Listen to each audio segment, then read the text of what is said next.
Beautiful December morning out. It's about 65 now. It's going to get up to 70 or so.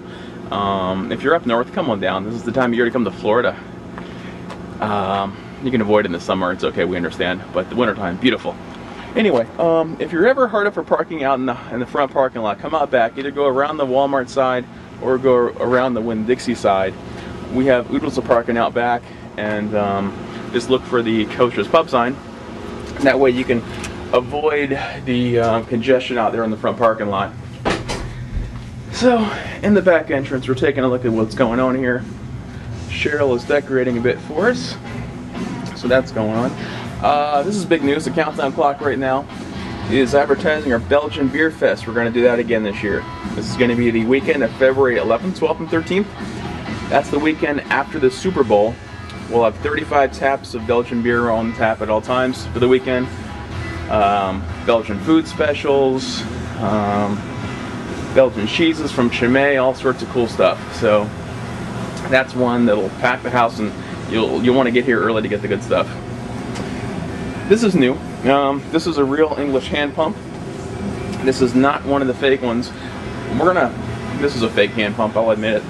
I'm gonna do another little video to explain the difference and tell you what we got in store for these guys here. So let's take a look first at what kind of beers we got going on here. The bottle case doesn't change a whole lot. We found a combination we kind of like, so we'll stick with that for a while. Anyway, really good bottle selection, about 120 beers in there or so. Yeah, Stella and Ultra if you're looking for thirst quenching, but we'll get some good stuff here. Victory Prima Pils and Victory Hop Devil. Victory Brewing from Downingtown, Pennsylvania is one of the best brewers in the Eastern Seaboard. The Prima Pils is a really hoppy pilsner.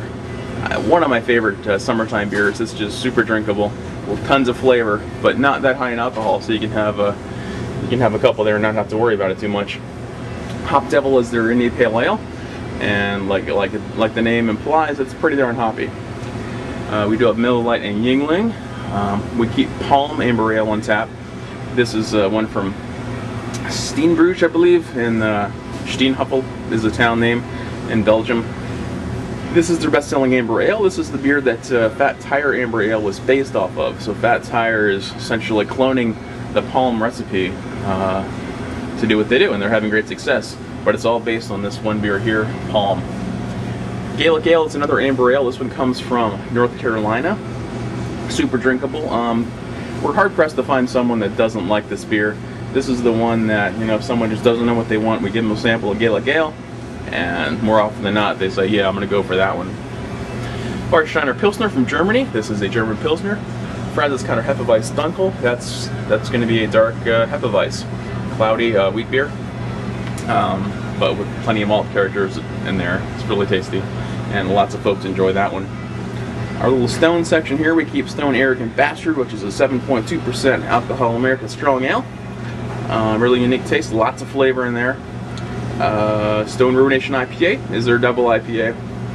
The first nationally released double India Pale Ale in the country. Still one of the best out there. Tons of hops. If you're a hophead, you like Stone Ruination. It's a category maker essentially. Sierra Nevada Pale Ale is the pale ale that all other pale ales are defined from, basically. Cigar City Maduro Brown Ale. This is from Tampa. This is their brown ale. Nice and malty, great for cool weather. Lindemann Framboise is the raspberry beer from Belgium. Very sweet, but nice dessert beer.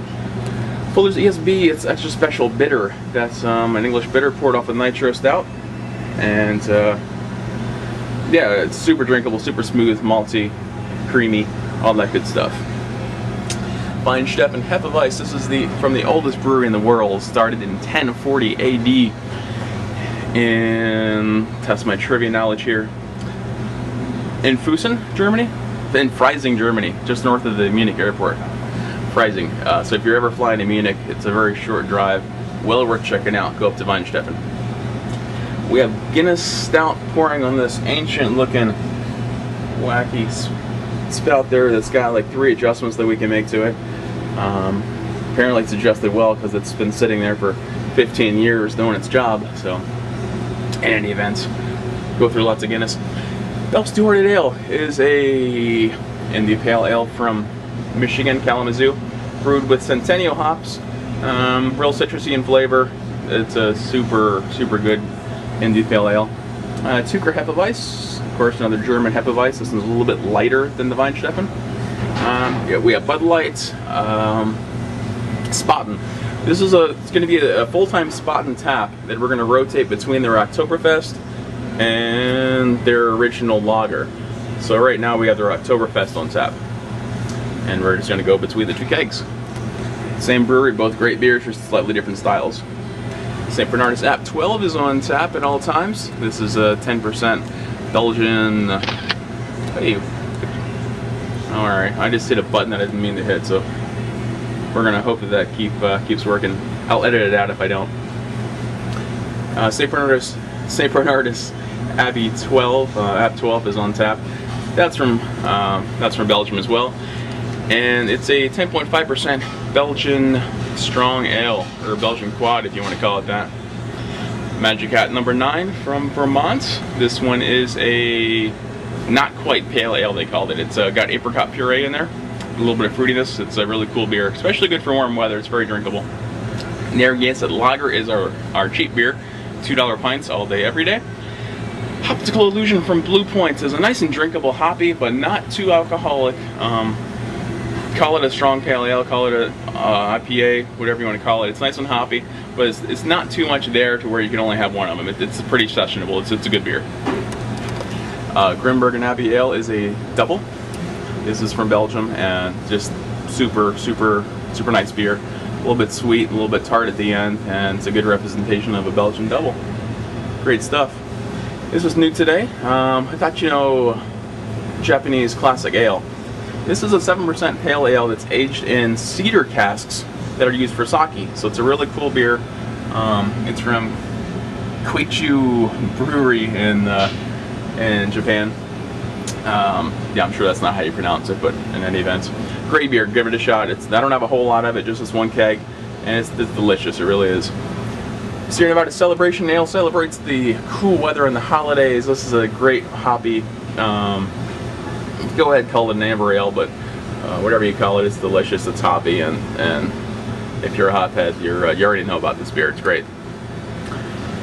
Highland Brewing's Mocha Stout. That's a nice cool weather chocolatey stout, kind of on the dry side.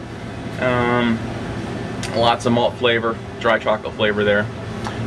Another double IPA. This one's from Shipyard in Maine. Really good representation of a double IPA. I mean, I can't say anything bad about this beer. It's really tasty. Fort Collins Brewing Retro Red.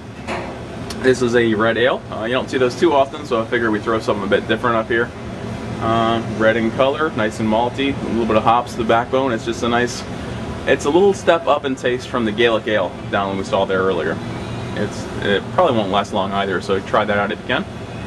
And Swamp Ape IPA is the double IPA from Florida Brewing just across the river. And 10% alcohol, so watch yourself with that one. It's very drinkable for as high alcohol as it is. So just be warned. Anyway, we are going to be doing firkins. We're going to be doing cask ale, and I'm going to put that in a separate video coming up shortly to explain what's going on here. Until then, we'll see you at Coasters.